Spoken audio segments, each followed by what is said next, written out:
Burada ancaq qiyməti ucuzlaşdırmaq məqsədi güdə bilər bu. Mənim seçimim olsaydı, mən adətən köhnə proyektor seçərdim. Təzə modellərdə isə bunların heç biri yoxdur. Proyektorun 15.000 saat işləmə müddətini keçdikdən sonra ekrana yazır ki, proyektoru dəyişdirin. Bu gün Proyektorazda Mehman bəylə yeni nəsil Epson proyektorları haqqında danışacağıq. Salam, xoş gəlmisiniz. Xoş gördük. Bəli, bu gün yeni nəsil Epson proyektorları CO01, 02, GOWX01 bu tip modellər haqqında danışaq və onları müştərilərimizə təqdim edək. Bu CO02 modelidir. Biz indi bunu açaq və içərisini araşdıraq.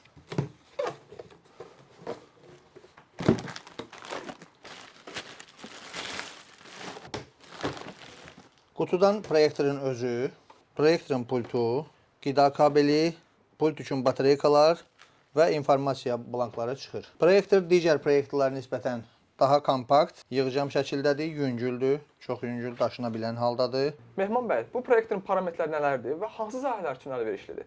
Proyektor 3000 lümen işıqlanma, 15000-də bir kontrast, 1280-dan 768-ə dəqiqlik parametrlərinə malikdir. Bu proyektordan adətən tədris mərkəzlərində, ofislərdə və s.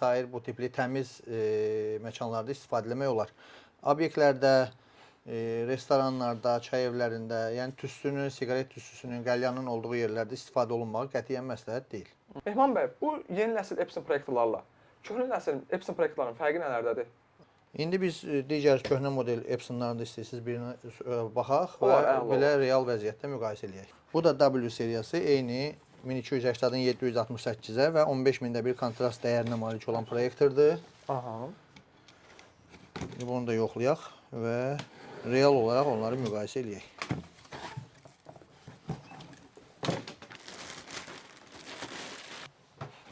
Və gördüyümüz kimi bu qutuda da proyektorun özü, proyektorun pultu, qoşulmaq üçün HDMI kabel, qida kabeli, 2 ədəd pult üçün batareyka və informasiya blankları mövcuddur. Yeni nəsil Epson proyektoru ilə köhnə Epson proyektorlarının fərqi, məsələn bu qapaq yeni modellərin heç birində yoxdur. Lensin qabağını bağlamaq üçün.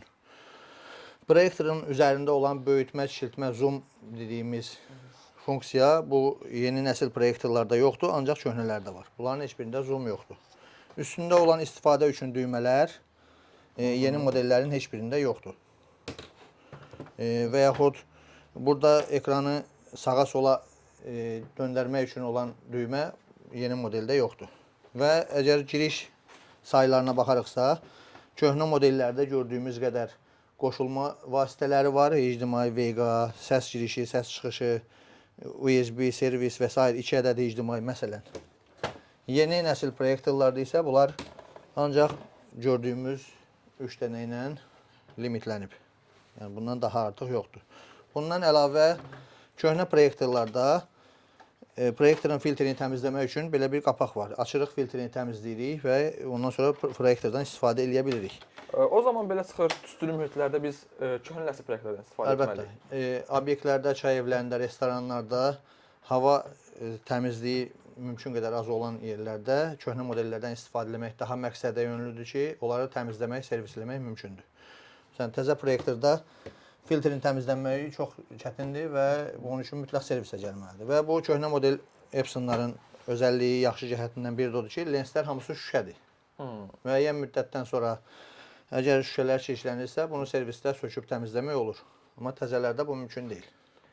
Bəs bunların arasında qiymət fərqi varmı və ya eyni segmentdədirlərmi?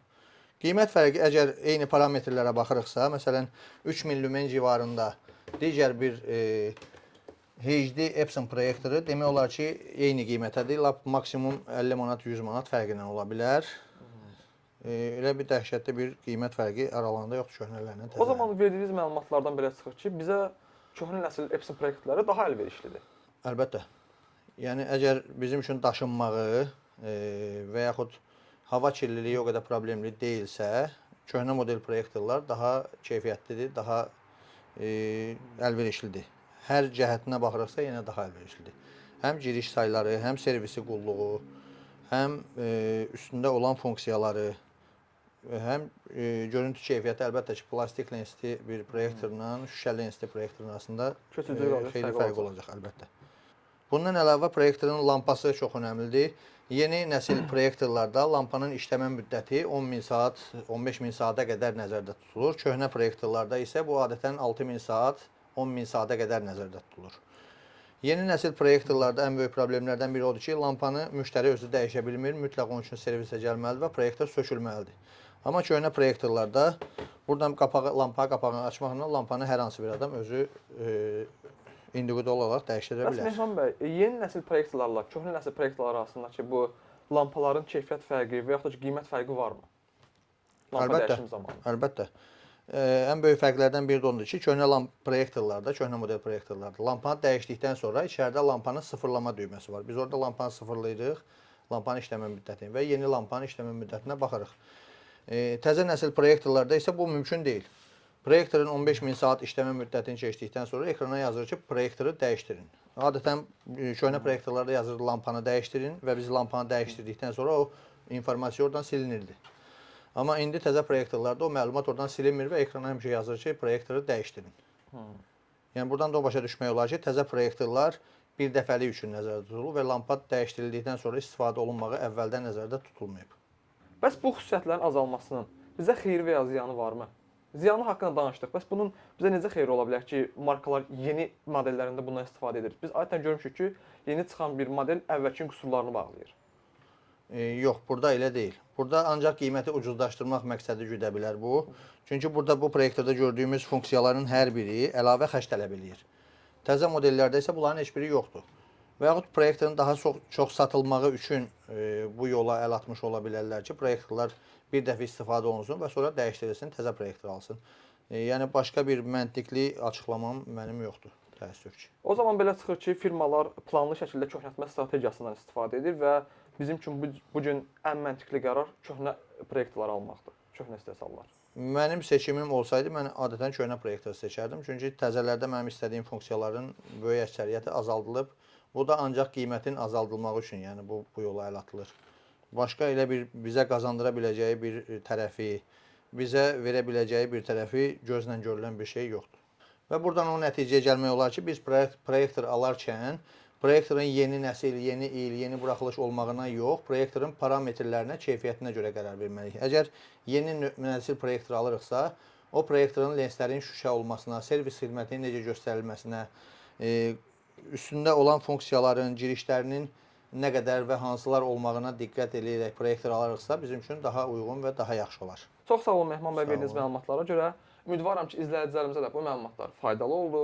Siz də mağazamıza yaxınlaşaraq həm proyektorları yerində müqayisə edə, həm də çox çeşid arasından öz seçiminizi edə bilərsiniz. Növbəti videolarda görüşənədək.